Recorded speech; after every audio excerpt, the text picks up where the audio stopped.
अब तो हमें कोई ना कोई जवाब तो देना ही पड़ेगा। आज तो वो मिसेस मलिक ही आ गई थी उषा के साथ।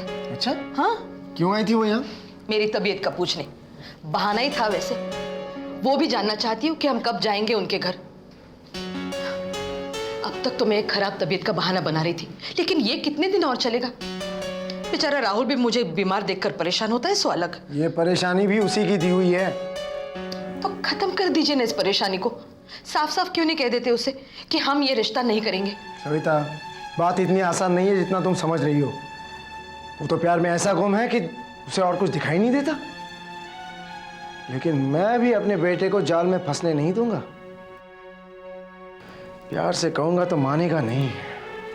तो फिर उसे डांट दीजिए ना।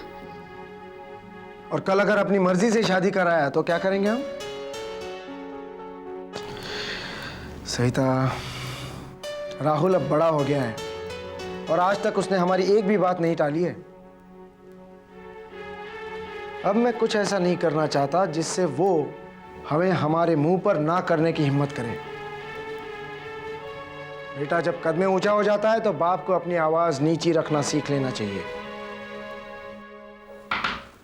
मैं कम इन? आजा राहुल, आजा। डैड, आपने मुझे बुलाया? Yes my son. कुछ नहीं यार, तुम अपने काम में इतने बिजी हो गए हो कि मुझे लगा हम लोग इकट्ठे बैठे ही नहीं। क्या करूं डैड, आप बिजनेस और एक्सपैंड करके आए वहाँ, तो मेहनत तो करनी ही पड़ेगी ना।